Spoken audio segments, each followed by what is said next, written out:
Nossos corpos têm um sofisticado sistema interno de som, alta definição. Processamos uma quantidade gigantesca de informações.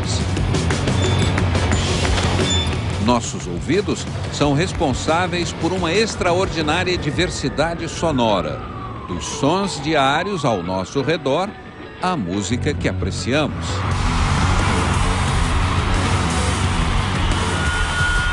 E se você jamais se perguntou como é a parte interna do seu ouvido, aqui está ela, ampliada 150 vezes.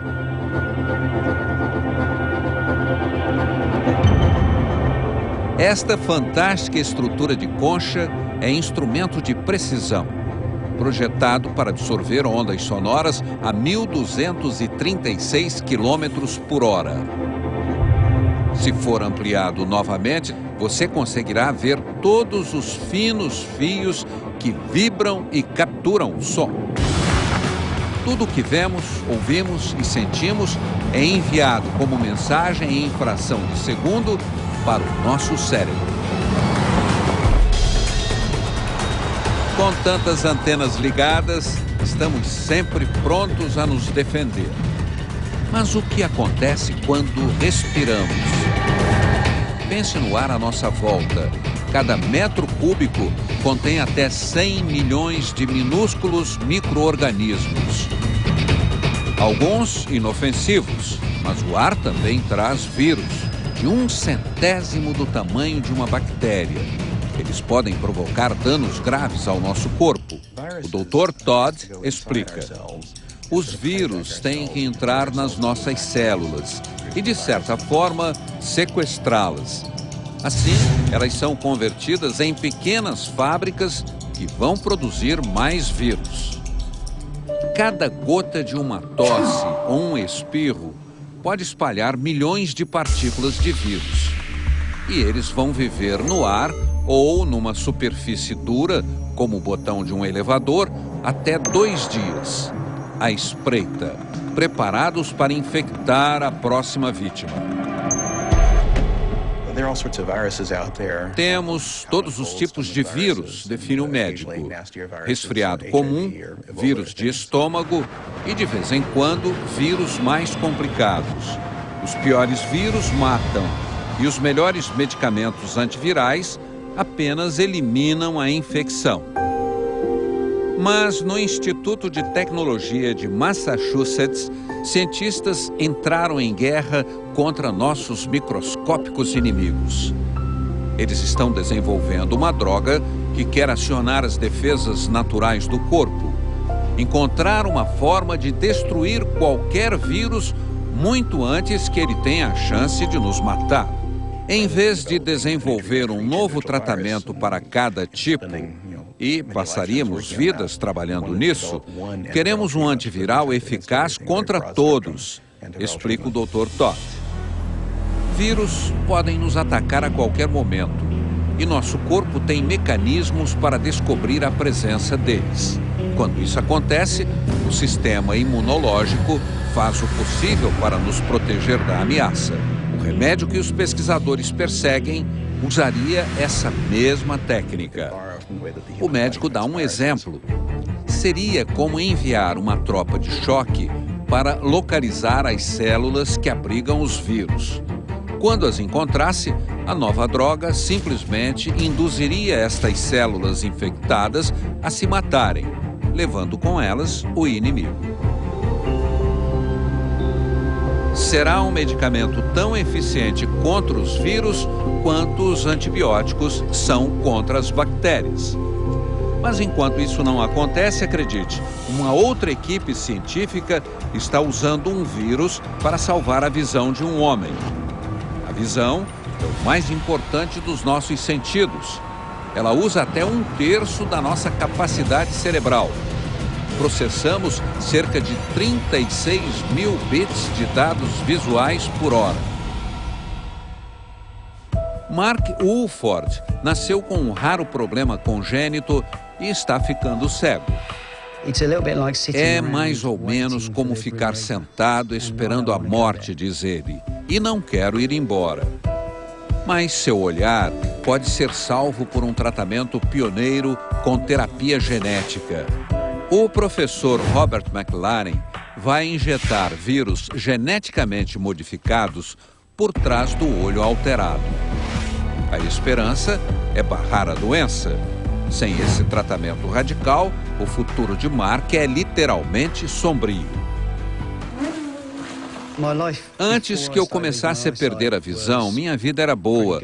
Eu praticava esportes a motor, corria de kart, participava de corridas de carros. O que estamos fazendo é colocar artificialmente o gene dentro do vírus e usá-lo para infectar as células da retina, levando o gene para dentro dela, explica o Dr. McLaren. Em vez de remover o tecido doente, o médico tenta modificá-lo geneticamente para que se torne saudável. Depois da cirurgia, o corpo de Mark deve seguir adiante com a própria cura. Se o tratamento der certo, poderá impedir que milhares de pessoas em todo o mundo fiquem cegas. Os primeiros resultados parecem promissores e Mark agora voltou ao trabalho.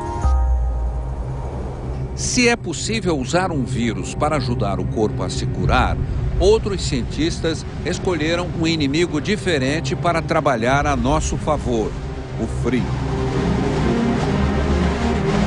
O corpo humano é capaz de enfrentar as mais adversas temperaturas.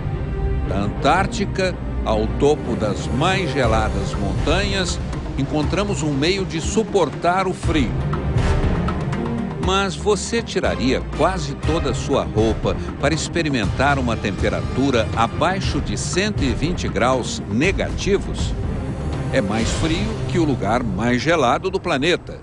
O deca-atleta Mustafa Abdur-Rahim vai tentar. Ele é voluntário num novo tratamento chamado crioterapia de corpo inteiro. Mustafa quer saber se isso ajudará seu corpo a se recuperar da intensa rotina de treinamento. Quem explica é Mark Murdoch, diretor de esportes. Há anos sabemos que o gelo ajuda o atleta a se recuperar. Assim, somos capazes de contrair os vasos sanguíneos e retardar a liberação de células brancas do sangue para o corpo. São elas que provocam dor e inflamação. A crioterapia parte dessa mesma ideia, que era apressar a cura com baixas temperaturas. Nosso corajoso voluntário entra na máquina do frio. Me sinto no topo do Everest sem jamais ter posto os pés lá, diz ele. Estamos fazendo o ar gelado correr apenas na superfície da pele, explica Mark. Meio milímetro de profundidade. Nenhum tecido vai congelar. A baixa temperatura na câmara incentiva o sangue a correr da pele e dos músculos para dentro do corpo. Há um aumento do fluxo das células vermelhas do sangue para as extremidades e as articulações.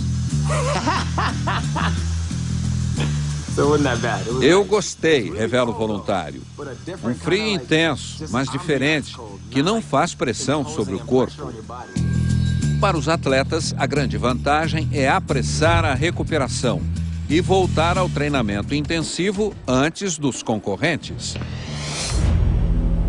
Mas os médicos hoje já descobriram que, ao esfriar os pacientes, diminuindo os batimentos cardíacos e o fluxo sanguíneo para os principais órgãos, como o cérebro, podem fazer cirurgias inimagináveis até hoje. O Dr. Lance Becker explica.